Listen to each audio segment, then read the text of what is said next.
Jeff and Jeremy. It's like a radiogasm. I said, hey, babe, check it out on the podcast. Apple Podcast, Google Podcast, and Spotify. All this is going viral.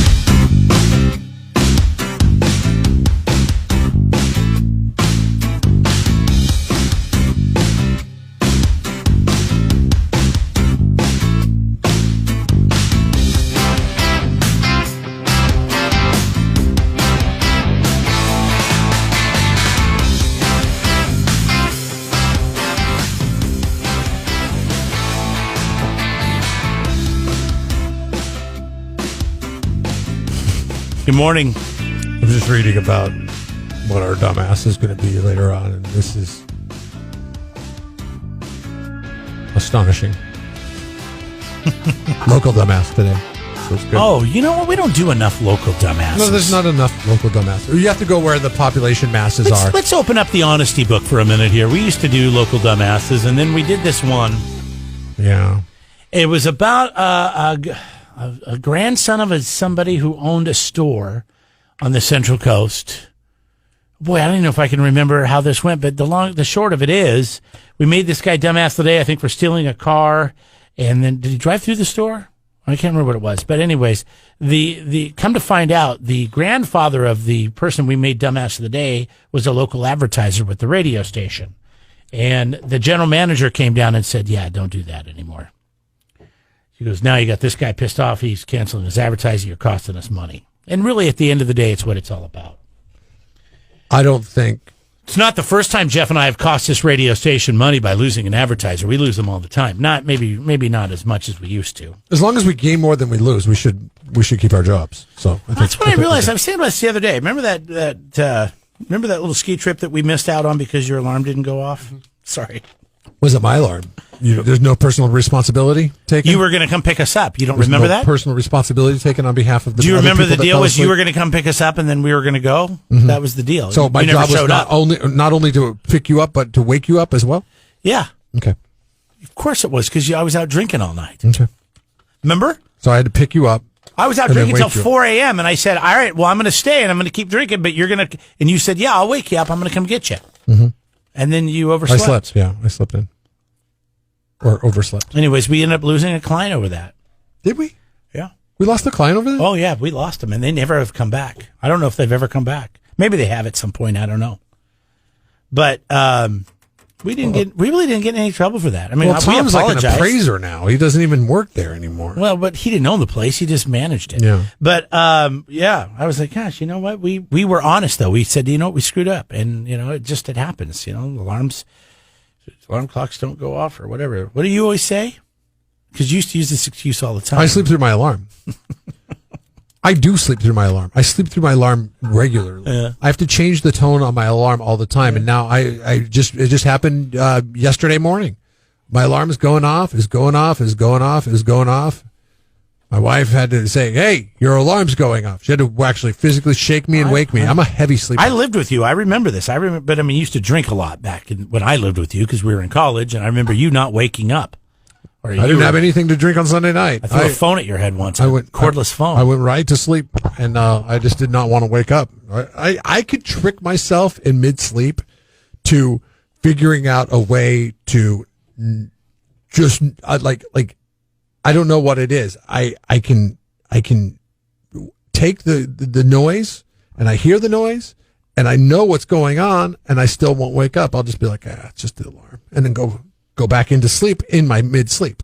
It's strange. I need to change my alarm. Speaking of I've been sleep, sleeping through it a lot lately. I had a dream that you and I don't ever, you're never in my dreams, but you were last night, and I don't remember what we were doing. It was work-related, radio station-related, but we were laughing and having fun because one of our other radio stations, really screwed up, and we were laughing at them, and that's all I remember. But anyways.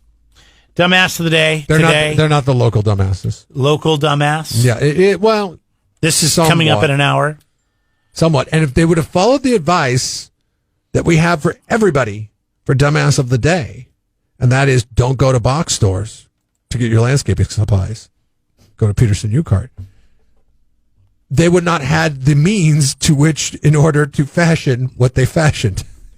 It's beautiful. It's a beautiful thing. Did this happen North County, South County?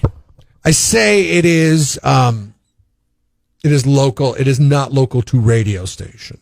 Let's just put it that way. It happened down in, as our TV partners like to say, on the South Coast. That's coming up just after 7 o'clock. You could win instant money again today in the $1,000 playlist. It's all brought to you by Perry Ford Lincoln. Every day we're giving away free cash. We said, hey, you want to hear your favorite songs? What are they? Submit them now, kzoz.com. If you hear us play your playlist, you can win cash instantly, including $1,000. All the details and to submit your playlist. If you haven't done it yet, you've been sitting around thinking, I'll get to it. Do it now, would you? Give away more money today. Get to kzoz.com. Whoa! Jeff and Jeremy in the morning. When you're the greatest quarterback to ever live, don't you think that there's a lot of things historical that would be tied to you that could be sold? Well, are we talking about Tom Brady, number one? Yes. And ooh, I like how you pull that up, because remember, there was a time about 6 or 7 years ago when you said the greatest quarterback to ever live, and some people would say, I call them morons, but they would say Peyton Manning. No. What? Were they Colts fans? Were they Broncos? A huge heated argument on this program once, and it was divided as the politics are divided in this country right now, where people are like, oh no, Tom Brady's not the best that has ever lived. That title belongs to Peyton Manning. Well, I welcome any of those arguments today. Come on, bring your Peyton Manning weak sauce here. Okay, right now, here's the thing. I mean, as we Peyton sit Manning here in 2021. He was a great quarterback, and he will go down as one of the greats, right? But he's come on. There's other names. I mean, Joe Montana, Dan Marino, which Dan Marino never won a Super Bowl, did he? Dan Marino never won a Super Bowl, no. But he's a fantastic quarterback. I mean, there's so many names. There's been so many quarterbacks. Just to say that but Tom Brady, he has the numbers, right? Oh yeah. I mean, absolutely. He just has the numbers. He has the numbers. That's even all that when matters. You got to think, how many Super Bowls has he won since people have written him off due to his age? 3. And the best thing he did, how many Super Bowls did Dan Marino win in his entire career? 0. But he went and he left the team that everybody said, oh, Belichick, the Patriots, and he went to a new team and he won a Super Bowl. And I'm sorry. That's all you need to do. I thought he was crazy. I thought he should have retired. I thought he should have just walked away after he won the last Super Bowl with the Patriots. He played another season. They didn't make it. And then he left, and look at what he did. He didn't have Belichick, the Patriots. He did have Gronk, but I don't think. Leland's it does sports memorabilia auctions and stuff like that. Yes, I've heard of them. They're saying this is the most important football ever. I don't know. I thought, is this his first? What is this? Is this the first football that he won a Super Bowl with, or the first touchdown? No, this is just his first touchdown pass. He led the Patriots to a come from behind victory over the Chargers back when they were in San Diego, and they listed this football on the auction for $75,000 starting. It currently is up to $82,000 right now as we speak. It is signed by Tom Brady, I believe. Maybe it's not. Is it signed from Tom Brady? Anyways. Does it matter? They call it the most important football ever. Isn't that a stretch to sell some product? It's not signed by Tom What do you Brady. think the most important piece of sports memorabilia is? Is it a football? Is it a baseball? Okay, I would like the footballs that were being inflated for the Patriots against the Colts. In that, I think those footballs are probably more important because there's a lot of stuff going on there. The most important. I mean, it would have to be baseball that was hit by like Willie Mays or Mickey Mantle or something along those lines.